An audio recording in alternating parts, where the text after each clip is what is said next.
Hello guys, कैसे हैं आप लोग। मैं उम्मीद करता हूं कि आप लोग ठीक होंगे। आइए, आपका दोस्त गणेश कुमार फिर से अपने यूट्यूब चैनल में आपका स्वागत करता है। चलिए, मैंने पिछले वीडियो में आपको त्रिकोणमिति के कुछ फार्मूला बताया था। यदि आपने वो वीडियो मिस कर गया हो तो आप हमको डिस्क्रिप्शन बॉक्स में कुछ लिख करके हमको बताइए, तो मैं ये वीडियो पुनः फिर से आपके पास पहुंच जाएगा। चलिए, मैंने पिछले वीडियो में आपको बताया था कि त्रिकोणमितीय अनुपात 6 होता है। त्रिकोणमितीय अनुपात 6 होता है, जिसमें पहला है sine theta, sine theta, sine theta, cos theta, tan theta, cot theta और sec theta, cosec theta, cosec theta. मैंने साइन थीटा बराबर बता दिया था कि लंब बाई कर्ण होता है पी बाई एच। ये होता है कॉस थीटा बराबर होता है आधार बाई कर्ण यानी बी बाई एच। और टेन थीटा बराबर होता है लंब बाई आधार यानी P by B. Cot theta बराबर होता है और आधार बाई लंब यानी B by P. Cosec theta बराबर होता है सबसे पहले ले लेते हैं सेक थीटा बराबर होता है, और सेक थीटा बराबर होता है कर्ण बाई आधार यानी H by B. Cosec theta बराबर होता है और कर्ण बाई लंब यानी एच बाई पी। चलिए, यहाँ तक मैंने पहले बता दिया था। अब देखिए, और मैंने ये भी बताया था कि साइन थीटा का उल्टा होता है कॉसेक थीटा, कॉस थीटा का उल्टा होता है सेक थीटा और टेन थीटा का उल्टा होता है कॉट थीटा। चलिए, इस पर कुछ मैं सवाल देता हूँ, कुछ सवाल बनाता हूँ इस फॉर्मूले पर कुछ सवाल क्वेश्चन सॉल्व करता हूँ। चलिए, क्वेश्चन ले लीजिए। जैसे क्वेश्चन हुआ, यदि टेन थीटा इक्वल टू 5/12 हो तो यदि टेन थीटा बराबर 5/12 हो तो अन्य सभी त्रिकोणमितीय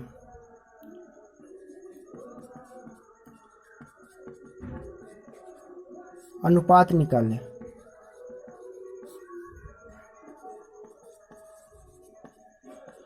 जैसा कि मैंने उस वीडियो में पहले ही बताया था कि त्रिकोणमिति का जो होता है वो त्रिभुज होता है, त्रिभुज पर ही बात होती है, वो भी समलंब त्रिभुज पर। समलंब त्रिभुज होता है, इसमें ये होता है कर्ण, ये हो गया मतलब एच, यहाँ पर कर्ण को हाइपोटेन्स बोला जाता है, लंब को पी बोला जाता है और आधार को बी बोला जाता है। चलिए, अब यहाँ देखिए, सवाल में हमको क्या दिया हुआ है कि टेन थीटा इक्वल टू 5/12। तो मैंने पहले ही बताया था कि टेन थीटा इक्वल टू होता है लंब बाई आधार यानी लंब बाई आधार। तो लंब यहाँ पर क्या हो गया 5, आधार हो गया, आधार इक्वल टू हो गया आधार इक्वल टू हो गया 12। तो देखिए, यहाँ पर मैंने फॉर्मूला बताया था कि यदि लंब निकालना हो तो लंब का फॉर्मूला लगाएंगे, आधार निकालना हो तो लंब आधार का फॉर्मूला लगाएंगे, कर्ण का फॉर्मूला कर्ण दिया हो तो कर्ण निकालना हो तो कर्ण का फॉर्मूला लगाएंगे। तो यहाँ पर क्या दिया हुआ है लंब और आधार। यदि लंब और आधार दिया हो, यदि 2 दिया हो तो तीसरा फरार रहेगा और जो फरार रहेगा उसका फॉर्मूला तैयार रहेगा। चलिए मैं उस फॉर्मूले का यहाँ पर अप्लाई करता हूँ। कर्ण बराबर होता है, कर्ण हमको निकालना होगा रूट अंडर लंब स्क्वायर प्लस आधार स्क्वायर। चलिए मैं शॉर्टकट ले लेता हूँ, आधार स्क्वायर बराबर लंब कितना दिया हुआ है 5 रूट अंडर 5 प्लस 3 मतलब सॉरी आधार कितना दिया हुआ है 12 के होल स्क्वायर, इस पर भी होल स्क्वायर होगा इक्वल टू, और रूट अंडर 169 होगा। अब जोड़ लीजिएगा, दोनों का वर्ग पहले निकालेंगे उसके बाद जोड़ देंगे, उसके बाद इसका वर्गमूल ले लेते हैं तो 13 हो जाता है। देख लीजिएगा यहाँ पर पहले x माने थे, इसको पहले x माने थे और यहाँ पर 5 होता है, इसको निकालने इसमें दिए हुआ है 5, इसमें 12 होगा और यहाँ पे निकला है हमको 13 यानी 30। चलिए अब हमको हमारा लंब भी तैयार है, आधार भी तैयार है और कर्ण भी तैयार है। तो चलिए अब हम निकालते हैं, फार्मूला निकालते हैं। साइन थीटा से शुरुआत करते हैं। साइन थीटा क्या होता है, लंब बाई कर्ण। तो यहाँ पर लंब कितना दिया हुआ है 5, देखिए यहाँ पर 5 दिया हुआ है लंब, तो 5 दे दिए बट्टा कर्ण कितना दिया हुआ है 13 हम निकाल रहे थे, वही 13 यहाँ पर बैठा दिए। चलिए फिर पुनः कॉस थीटा इक्वल टू होता है आधार बाई कर्ण। तो आधार हो गया कितना, आधार हो गया 12/13। चलिए अब tan निकाल लेते हैं। tan थीटा इक्वल टू हो गया कितना, tan तो यहाँ पर दिए हुआ है, tan तो निकला हुआ है 5/12। चलिए कॉट ले लेते हैं। तो मैंने बताया था कि tan का उल्टा होता है कॉट, इसको डायरेक्ट ले सकते हैं। जैसे इसको सीधा उल्टा कर दीजिए, 5/12 है तो 12/5 कर दीजिए, 12/5। इसके बाद लेते हैं क्या होता है, साइन का उल्टा होता है कॉसेक, तो कॉसेक ले लेते हैं। कॉसेक थीटा इक्वल टू होता है इसका साइन का उल्टा होता है। तो यहाँ पर 5/13 है तो 13/5 ले लेते हैं, 13/5। इसी तरह से सेक थीटा होता है कॉस का उल्टा, तो सेक थीटा इक्वल टू होगा कॉस थीटा हो गया 12/13, तो यहाँ पर 13/12 ले लीजिए। चलिए यहाँ तक आप समझ गए होंगे, मैं उम्मीद करता हूँ। मैं थोड़ा वक्त दूंगा, आप लोग समझ लीजिए। चलिए देख लीजिए फिर से, यहाँ पर देख लीजिए, यहाँ से फिर से समझ लीजिए। यदि फिगर में कोई दिक्कत हो, कोई डाउट हो तो आप फिर यहाँ पर देख लीजिए, यदि फिगर में कोई डाउट हो तो। मैं उम्मीद करता हूँ कि आपको समझ में आ गया होगा। यदि नहीं समझ में आया होगा तो आप डिस्क्रिप्शन बॉक्स में आप कमेंट करके हमको बता सकते हैं, मैं फिर से आपको समझाने को तैयार हूँ। चलिए मैं अब मिटाने जा रहा हूँ। अब अगला सवाल पर बात करते हैं। अगला सवाल हमारा क्या है, देखिए, यदि क्वेश्चन हमारा हो गया 12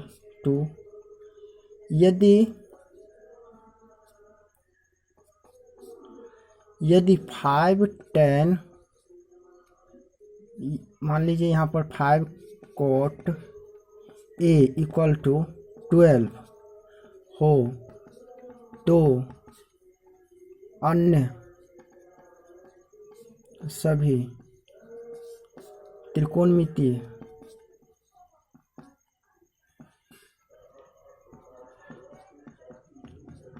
अनुपात निकाले।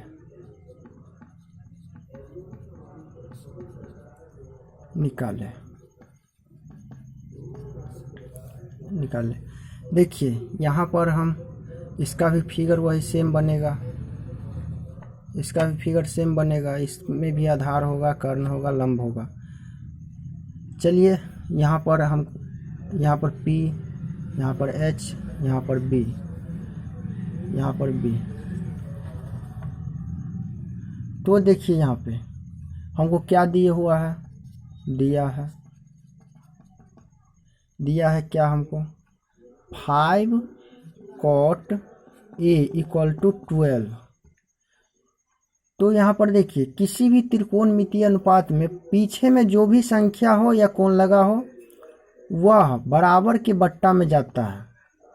किसी भी त्रिकोणमितीय अनुपात के पीछे में जो भी कोण लगा हो या कोई संख्या लगा हो वो बराबर के बट्टे में जाता है। जैसे यहाँ पर ले लीजिए cot A equal to 12/5, cot A equal to 12/5।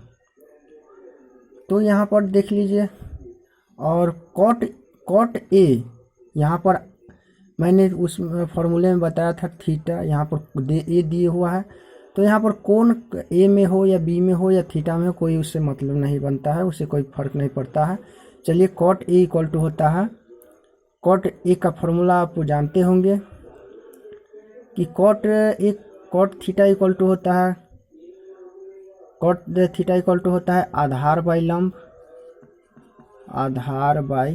लंब। तो देखिए यहाँ पर आधार हमको कितना है 12, लंब हमको कितना हो गया, लंब हो गया कितना 5। देखिए यहाँ पर 12 हो गया आधार B, और ये हो गया P हो गया हमारा कितना 5। इसको कोई त्रिभुज का नाम दे देते हैं ABC।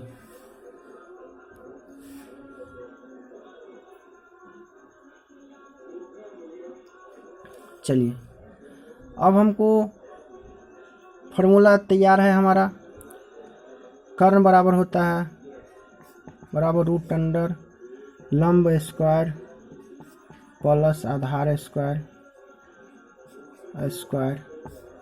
इक्वल टू लंब कितना दिया हुआ है 5 का स्क्वायर प्लस 12 का स्क्वायर अंडर रूट। चलिए 5 का वर्ग होता है 25 प्लस 144, तो 159 होता है, 159 हो गया। अब देखिए यहाँ पे कर्ण हमारा निकल गया है इक्वल टू 13 हो गया, कर्ण बराबर 13 हो गया, यहाँ पर 13। अब फॉर्मूला आप लगा सकते हैं साइन ए बराबर लंब बाई कर्ण। तो लंब कितना दिया हुआ है 5 बाई कर्ण 13 निकला है 5/13। सेम इसी तरह से आप फॉर्मूला लगा लीजिए और सारे के सारे मान आप आसानी से निकाल सकते हैं। चलिए मैं उम्मीद करता हूँ मेरा वीडियो पसंद आया होगा तो मेरा वीडियो लाइक कीजिएगा, कमेंट कीजिएगा और शेयर कीजिएगा।